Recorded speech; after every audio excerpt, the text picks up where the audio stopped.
रात सारी हम रखें घर का दरीचा खोलकर, शर्त बस इतनी सी है कि आमदे दिलगीर हो। आप नौकरी के साथ साथ एक शायर भी हैं जी।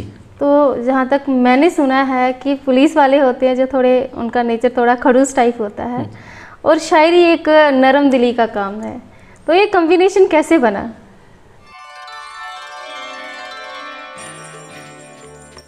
तुम्हें याद हो कि नहीं याद हो, जहां मुख्तलिफ शख्सियात से उनके मुख्तलिफ पहलुओं पे बात होगी, उनके माजी के सफ़र की शुरुआत से लेकर अब तक के सफ़र पे बेबाकी से बात होगी। देखते रहिए द अनोअत्री शो, तुम्हें याद हो कि नहीं याद हो, हर रविवार रात 9 बजे सिर्फ और सिर्फ रेडियो देविका न्यूज़ ब्रॉडकास्ट पे। नमस्कार, तुम्हें याद हो कि ना याद हो में आप सबका स्वागत है।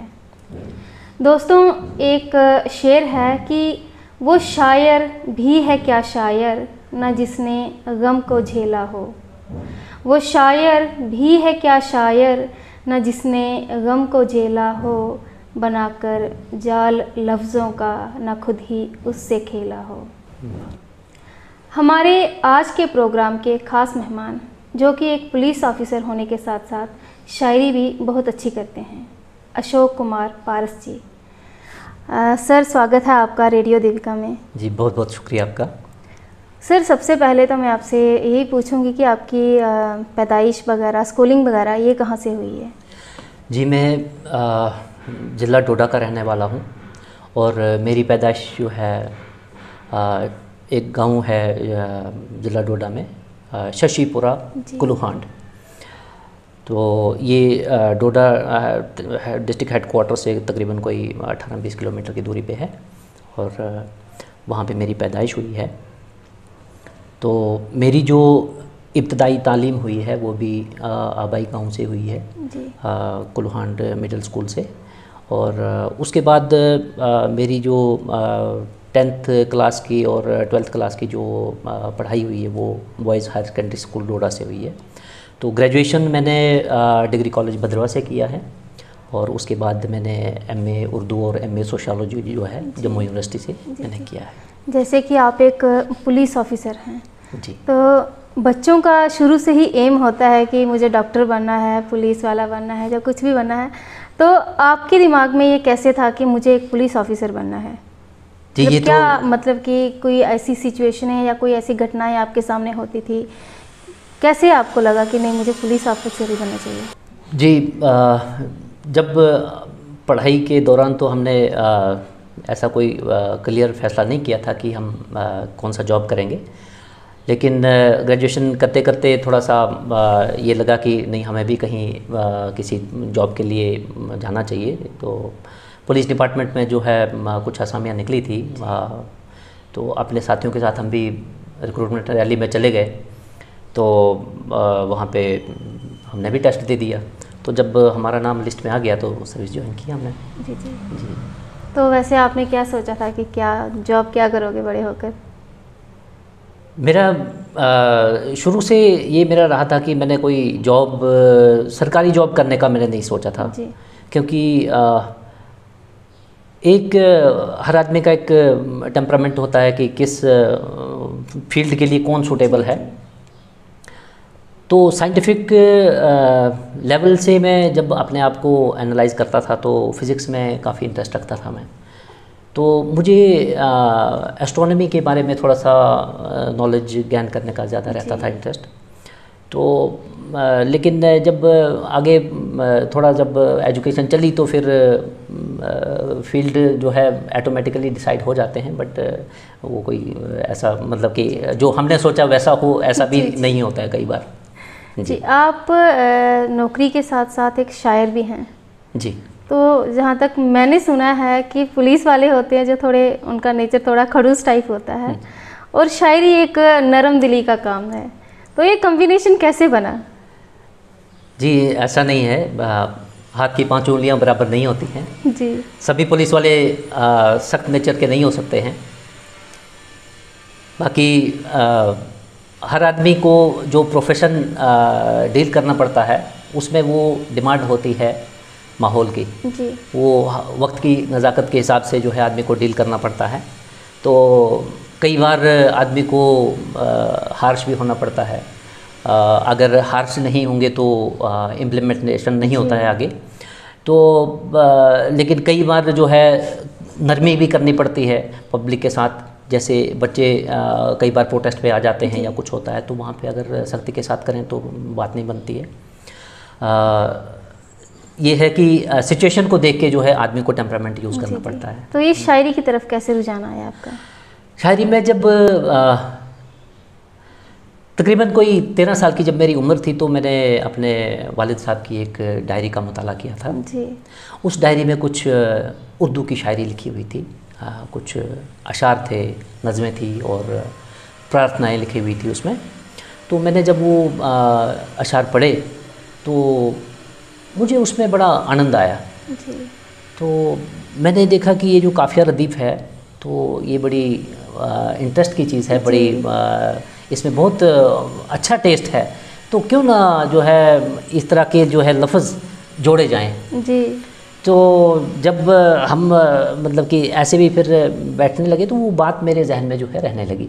तो जब भी मैं बात करता तो उसके साथ कोई काफिया वाला लफ्ज़ जोड़ के बोलना, मतलब कि एक शायर आपके अंदर बचपन से ही था। जी बिल्कुल, तो ऐसा कह सकते हैं। जी जी। जी। बहनों भाइयों, आप देख रहे हैं the Annu Atri show. Sir, अभी पिछले दिनों आपकी एक किताब आई थी आहटें, जी और हाँ। जो काफ़ी चर्चा में रही। जी।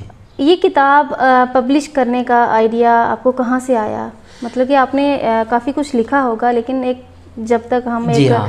अपनी ये आहटें हमारी किताब जो है ये रिलीज़ हुई थी पुलिस ऑडिटोरियम गुलशन रोड जम्मू में 19 अप्रैल को। जी। तो उसमें हमारे additional DGP doctor SD Singh Jamwal साहब आए थे और काफ़ी लोग वहाँ पे हमारे मेहमान भी थे वहाँ पे।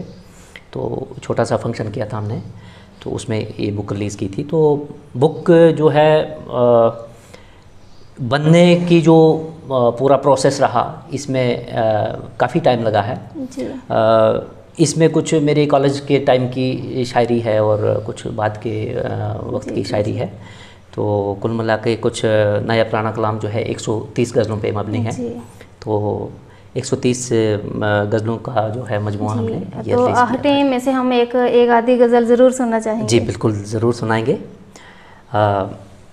एक गज़ल आपसे आपके सामने रखता हूँ। मतलब है कि है तमन्ना फिर से अपनी ज़िंदगी तामीर हो, है तमन्ना फिर से अपनी ज़िंदगी तामीर हो, खूब जिसमें ख्वाब हूँ हर ख्वाब की ताबीर हो। वाह, बहुत अच्छा। खूब जिसमें ख्वाब हूँ हर ख्वाब की ताबीर हो, रात सारी हम रखें घर का दरीचा खोल कर, रात सारी हम रखें घर का दरीचा खोल कर, शर्त बस इतनी सी है कि आमदे दिलगीर हो। वाह। शर्त बस इतनी सी है कि आमदे दिलगीर हो, हर तरफ बिखरी बहारें और हैं कोहसार भी, हर तरफ बिखरी बहारें और हैं कोहसार भी, हो न हो ये खूबसूरत वादिये कश्मीर हो। बहुत खूब। हो न हो ये खूबसूरत वादिये कश्मीर हो, है तकाज़ा वक्त का हम जानिबे मंजिल चलें, है तकाज़ा वक्त का हम जानिबे मंजिल चलें, और अपने साथ कोई अज़्म की जागीर हो, और अपने साथ कोई अज़्म की जागीर हो। मकता है कि हक़ में तेरे कर रहे पारस यही सारे दुआ, हक़ में तेरे कर रहे पारस यही सारे दुआ, खुशनुमा तेरे लिए हर राह ए राहगीर हो, है तमन्ना फिर से अपनी ज़िंदगी तामीर हो, खूब जिसमें ख्वाब हूँ हर ख्वाब की ताबीर हो। वाह, बहुत खूब। तो सर, आपकी ये किताब, आपकी काफ़ी अच्छी गज़ल है ये। तो हमारे दर्शक जो हमें देख रहे हैं तो आपकी गज़लें पढ़ना चाहेंगे, तो ये बुक आपकी कहाँ कहाँ अवेलेबल मिलेगी? आहटें जो ये हमारा मजमुआ है इसकी 2-3 जगह पे दस्तयाबी है। जम्मू में कासमी कुतुब खाना है खटेका तालाब में, वहाँ पे ये किताब दस्तयाब है। आप एड्रेस साथ साथ में नोट कर लें, जो अशोक कुमार पारस जी की गज़लें जिनको अच्छी लगें, जो पढ़ना चाहते हैं तो ज़रूर एड्रेस नोट कर लें जी। साथ में। एक तो जम्मू में है कासमी कुतुब खाना खटेका तालाब जम्मू जी। श्रीनगर में है मीज़ान पब्लिशर्स बटमालू, और डोडा में है टाक पब्लिशर्स एंड बुक सेलर्स, वहाँ पे अवेलेबल है ये किताब हमारी। तो हमारे कारीन जहाँ से भी उनको नज़दीक पड़े तो वहाँ से ले सकते हैं। तो सर आपने पुलिस अकेडमी के लिए एक गीत भी लिखा है। जी हाँ। तो वो गीत आप हमें सुनाएंगे और साथ में ये भी सुनाएंगे कि आपके पुलिस डिपार्टमेंट में क्या सबको पता है कि आप अच्छा लिखते हैं? जी वो तो आपके माध्यम से पता चलेगा उनको, और शायद हो सकता है कई हमारे साथी तो जानते हैं, जो हमारे साथ रहते हैं तो उनको तो पता है, बट हो सकता है कुछ लोगों को पता ना भी हो। तो इस गीत को लिखने के पीछे की कहानी क्या थी?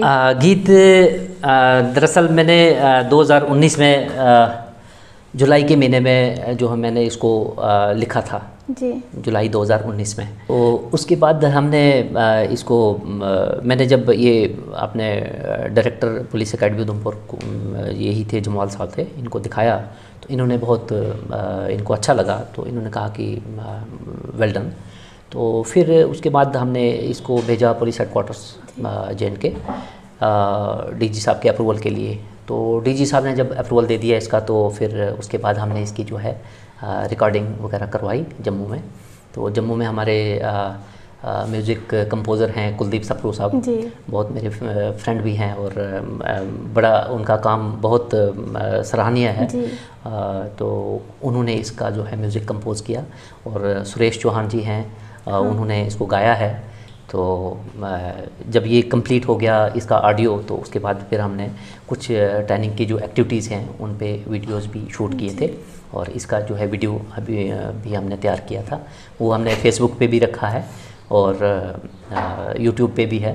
तो काफ़ी लोगों ने अप्रिशिएट किया है इसको। जी बिल्कुल। तो कुछ बोल उस गीत के हमें सुना दीजिए। जी ज़रूर। इसमें हमने कोशिश की थी कि जो पुलिस की जो ट्रेनिंग बेसिक होती है उसकी जो एक्टिविटीज़ हैं उसका कुछ एक्सट्रैक्ट जो है इसमें आ जाए, ताकि बाहर के लोगों को पता चले कि पुलिस की बेसिक ट्रेनिंग में क्या चीज़ें होती हैं। तो इसके बोल कुछ इस तरह हैं कि पुलिस अकेडमी उधमपुर है JKP की शान। पुलिस अकेडमी उधमपुर है JKP की शान, हासिल करते यहाँ तरबियत अफसर और जवान, हासिल करते यहाँ तरबियत अफसर और जवान। मंसूबे ऊंचे हैं अपने, ऊंची अपनी उड़ान, मंसूबे ऊंचे हैं अपने, ऊंची अपनी उड़ान, कदम चलें तो ज़मीं हिले हम चलते सीना तान। रब्तो ज़ब्त को कायम रखते देते ये पैगाम, रब्तो ज़ब्त को कायम रखते देते ये पैगाम, हो कानून की बालादस्ती चाहे जो हो अंजाम। मश्क पे अपनी रश्क करें हम डालें वो बुनियाद, फौलादी हैं इरादे अपने फौलादी हो जान। बहुत अच्छा गीत है, शुक्रिया।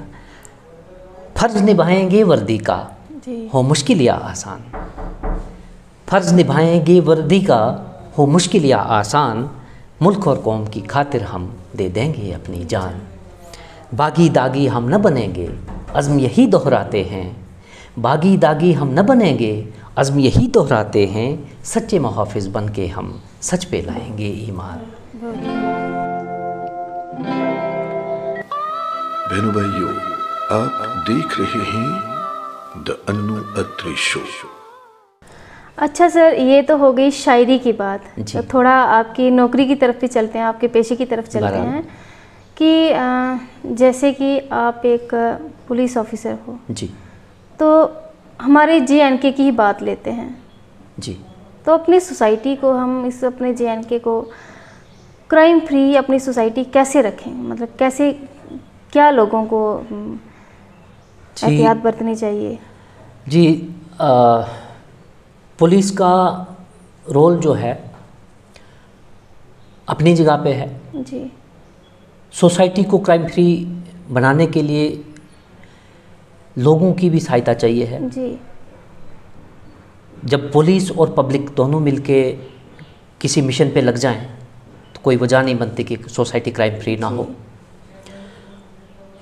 और रहा सवाल कि क्रिमिनल्स के साथ कैसे डील करना है जी।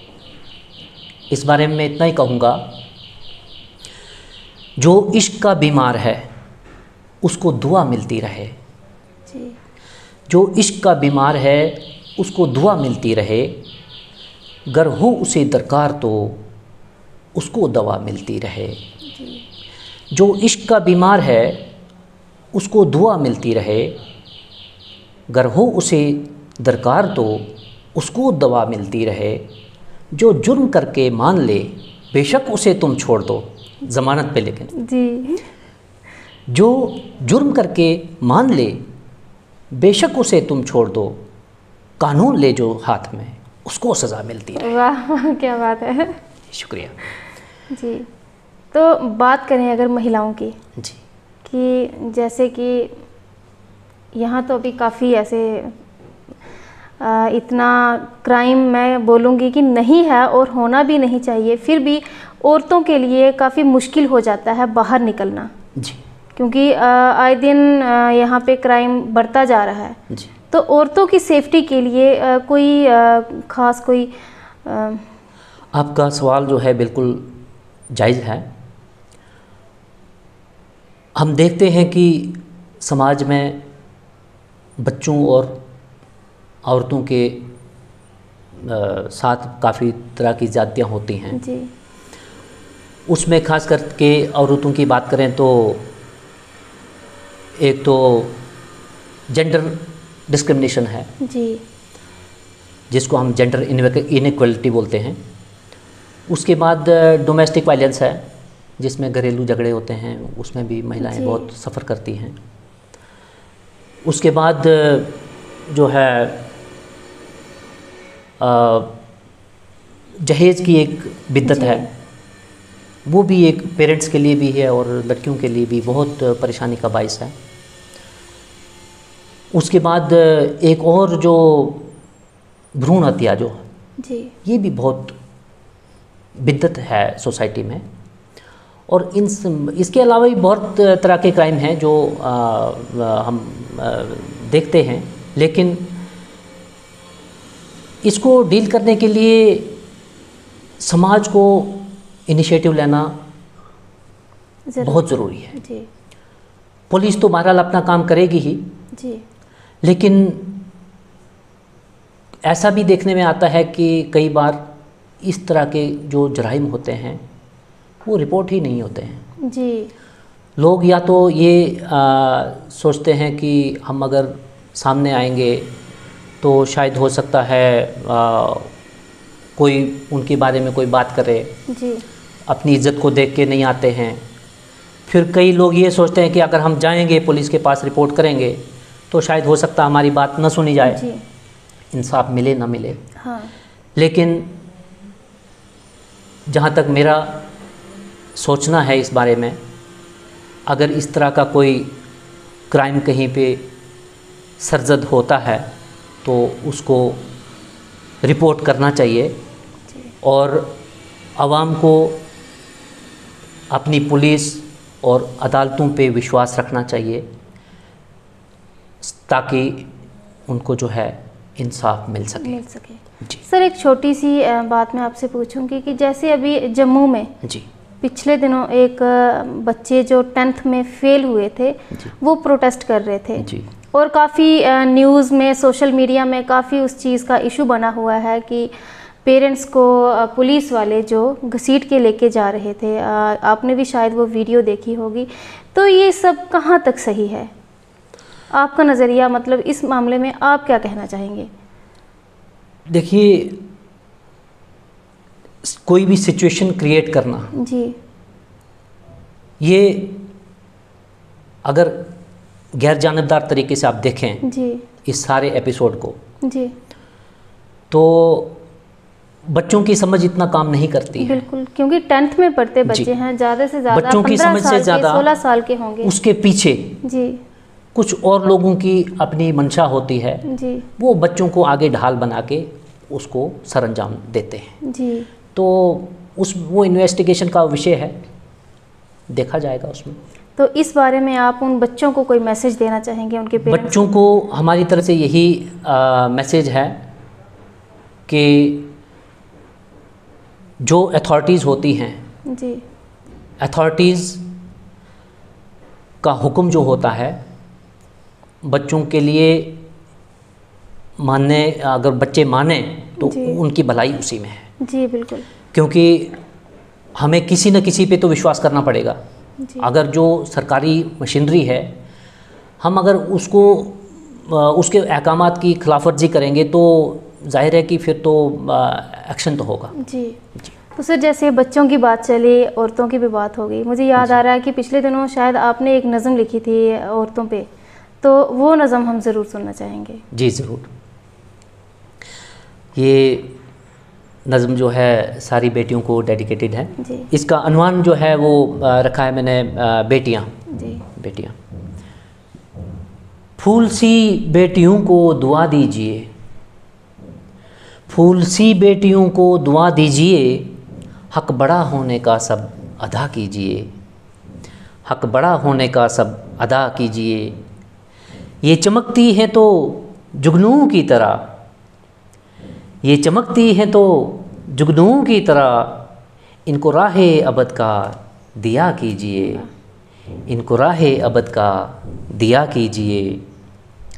पाल कर टुकड़ा दिल का अगर दे दिया, पाल कर टुकड़ा दिल का अगर दे दिया, फिर परेशान इनको किया कीजिए। वाह।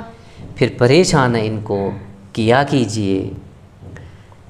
बेटियों का हर एक गम उठाएंगे हम, बेटियों का हर एक गम उठाएंगे हम, सामने तख्ती लिख कर लगा लीजिए, सामने तख्ती लिख कर लगा लीजिए। और आखिरी बंद है कि बेटियां नाज से भी है नाजुक बहुत, बेटियां नाज से भी है नाजुक बहुत, इनको पलकों पे अपनी बिठा लीजिए, इनको पलकों पे अपनी बिठा लीजिए। फूल सी बेटियों को दुआ दीजिए, हक बड़ा होने का सब अदा कीजिए। बहुत अच्छी नज़म है। जी शुक्रिया, शुक्रिया। बहनों भाइयों, आप देख रहे हैं the Annu Atri show. Sir बहुत ही अच्छी नज़म थी आपकी, बहुत अच्छी लगी और काफ़ी इमोशनल भी थी। जी शुक्रिया जी। सर अब तक जितनी भी आपकी शायरी सुनी बहुत अच्छी लगी, बड़ी उम्दा शायरी है। बहुत बहुत शुक्रिया। तो अपनी पसंद के कुछ अशार हमें सुना दीजिए। जी ज़रूर। गज़ल के कुछ अशार आपके सामने रखता हूँ कि ज़िंदगी के सर कोई इल्ज़ाम रख, जी। ज़िंदगी के सर कोई इल्ज़ाम रख, एक कह का आज इसके नाम रख। ज़िंदगी के सर कोई इल्ज़ाम रख, एक कह का आज इसके नाम रख। वक्त अपने काम में मसरूफ़ है, तू भी अपने काम से ही काम रख। वाह। जी शुक्रिया। एक और शेर है कि मुझे इंसानियत से उन्स है, इंसान हूँ मैं भी। मुझे इंसानियत से उन्स है, इंसान हूँ मैं भी। नहीं आता मुझे पहलू में पत्थर सा जिगर रखना। क्या शेर है सर, बहुत खूब। बहुत बहुत शुक्रिया। तो सर काफ़ी अच्छा लगा आपसे बात करके, बड़ी सारी चीज़ें हमने नई आपसे सुनी। सर जाते जाते आप एज एक अपनी पुलिस ऑफिसर होने के नाते और एक शायर होने के नाते क्या मैसेज देना चाहेंगे हमारे आज की पीढ़ी को? बस मेरी तरफ से यही मैसेज है कि सब लोग मिलजुल के रहें जी, इत्तेफाक के साथ। और बहैसियत पुलिस वाला मैं यही कहूँगा कि न तो अपने लिए तनाव पैदा करें जी, और न दूसरे के लिए तनाव पैदा करने की कोशिश करें, क्योंकि अगर हम उलझन पैदा करेंगे या किसी जुर्म में मुलव्वस हो जाएंगे जी। तो यकीनन ज़िंदगी ख़राब हो जाएगी। जी। तो मैं तो यही मैसेज दूंगा कि हर आदमी समाज के लिए कुछ न कुछ अपना मुस्बत रोल अदा करे, कुछ न कुछ पॉजिटिव चीज़ जो है जी। ऐड करे और अपनी ज़िंदगी को खुशगवार तरीके से जिएं। बाकी मेरी तरफ से सबके लिए शुभकामनाएं और नेक ख्वाहिशात। जी। तो आखिर पर एक अपनी पसंद की एक और नज़म अगर आप जी जी बिल्कुल पसंद फरमाएं तो मैं ज़रूर सर, ज़रूर। एक गज़ल आपको सुनाऊंगा। मतलब है कि कहीं खोने कहीं पाने को भी तैयार रहना है, कहीं खोने कहीं पाने को भी तैयार रहना है, जो आया है उसे जाने को भी तैयार रहना है। मोहब्बत ज़ख्म देती है यही दस्तूर है इसका, मोहब्बत ज़ख्म देती है यही दस्तूर है इसका, ज़रूरत हो तो मर जाने को भी तैयार रहना है। अगर मेरे सहारे के लिए दो हाथ हैं अपने, अगर मेरे सहारे के लिए दो हाथ हैं अपने, वहीं महबूब के शाने को भी तैयार रहना है, वहीं महबूब के शाने को भी तैयार रहना है। बहुत खूब। शुक्रिया। मोहब्बत दुनिया से उतनी ही रखो ज़िंदगी कट ले, मोहब्बत दुनिया से उतनी ही रखो ज़िंदगी कट ले, वगरना फिर यहाँ आने को भी तैयार रहना है। और मकता है कि समा आएगा अपना भी यही सब कहते हैं पारस, समा आएगा अपना भी यही सब कहते हैं पारस, वगरना जो मिले खाने को भी तैयार रहना है, कहीं खोने को कहीं पाने को भी तैयार रहना है, जो आया है उसे जाने को भी तैयार रहना है। बहुत खूब, बहुत उम्दा अशार आपने हमें सुनाए। जी, बहुत बहुत आप शुक्रिया। हमारे स्टूडियो में आए, हमसे इतनी अच्छी बातचीत की, इतनी अच्छी शायरी सुनने की मिली, उसके लिए आपको आपका तहे दिल से धन्यवाद। बहुत बहुत शुक्रिया। तो रेडियो देविका को मेरी तरफ से भी बहुत बहुत धन्यवाद कि आपने जो है हमें ये मौका दिया कि अपने सामीन के वहाँ तक हम अपनी बात पहुँचा पाए आपके माध्यम से। तो ये आप मुबारकबाद के मुस्तहिक हैं इसके लिए। और दूसरा जो कलमकार ग्रुप ऑफ राइटर्स जो आपकी तरफ से यहाँ पे आपने तश्कील दिया हुआ है, वो भी आपका काम बहुत सराहनीय है।